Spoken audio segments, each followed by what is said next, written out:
রাজশাহীতে আরাফাত রহমান কোকো স্মৃতি টি-20 ক্রিকেট টুর্নামেন্টের উদ্বোধন হয়েছে।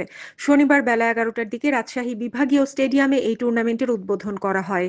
প্রধান অতিথি হিসেবে টুর্নামেন্টের উদ্বোধন করেন বিএনপি চেয়ারপারসনের উপদেষ্টা ও রাজশাহী সিটি কর্পোরেশনের সাবেক মেয়র ও এমপি মিজানুর রহমান মিনু। টুর্নামেন্টে উদ্বোধক হিসেবে উপস্থিত ছিলেন বিএনপির ক্রীড়া বিষয়ক সম্পাদক ও জাতীয় ফুটবল দলের সাবেক অধিনায়ক আমিনুল হক। উদ্বোধনী অনুষ্ঠানে শুরুতে জাতীয় সঙ্গীতের মধ্য দিয়ে জাতীয় পতাকা উত্তোলন করা হয়।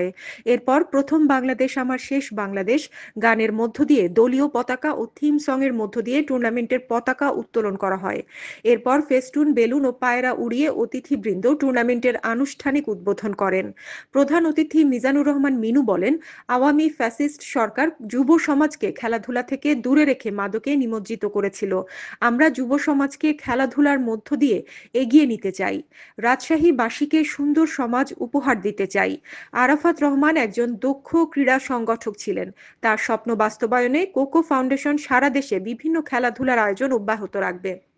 আরাফাত রহমান কোকো টি-20 ক্রিকেট টুর্নামেন্ট কমিটির আহ্বায়ক মোসাদ্দেক জামানী সুমনের সভাপতিত্বে উদ্বোধনী অনুষ্ঠানে আরও উপস্থিত ছিলেন কেন্দ্রীয় বিএনপির ত্রাণ ও পুনর্বাসন সহ সম্পাদক অ্যাডভোকেট শফিকুল ইসলাম মিলন, জেলা বিএনপির সদস্য সচিব বিশ্বনাথ সরকার, বিএনপির শাহ মখদুম থানার সাবেক সাধারণ সম্পাদক আব্দুল মতিন, জেলা বিএনপির সাবেক যুগ্ম সম্পাদক আনোয়ার হোসেন উজ্জ্বল।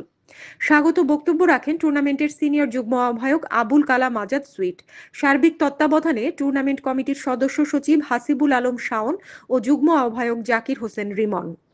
আরও উপস্থিত ছিলেন মহানগর যুবদলের সদস্য সচিব রফিকুল ইসলাম রবি, রাজশাহী মহানগর স্বেচ্ছাসেবক দলের সদস্য সচিব ও টুর্নামেন্ট কমিটির প্রচার সম্পাদক আসাদুজ্জামান জনি, জিয়া ফাউন্ডেশনের আজীবন সদস্য ও গোদাগাড়ী উপজেলা বিএনপির সদস্য অ্যাডভোকেট সুলতানুল ইসলাম তারেক, জেলা যুবদলের সাবেক সভাপতি আনোয়ার হোসেন উজ্জ্বল, জেলা তারেক রহমান সাইবার ফোরামের সিনিয়র সহ সভাপতি সোহেল রানা সহ বিভিন্ন পর্যায়ের নেতৃবৃন্দ। উদ্বোধনী খেলায় অংশগ্রহণ করেন রাজশাহী সড়ক পরিবহন ও কুমারপাড়া রাইডার্স। এ খেলায় মোট 6টি দল অংশগ্রহণ করছে। সেগুলো হলো রাজশাহী রেঞ্জার্স, মুক্তি সংঘ, আইসিসি, স্পোর্টস জোন, রাজশাহী সড়ক পরিবহন গ্রুপ ও কুমারপাড়া রাইডার্স। হানিন ইসলাম, সিএন বাংলা, নিউজ ডেস্ক।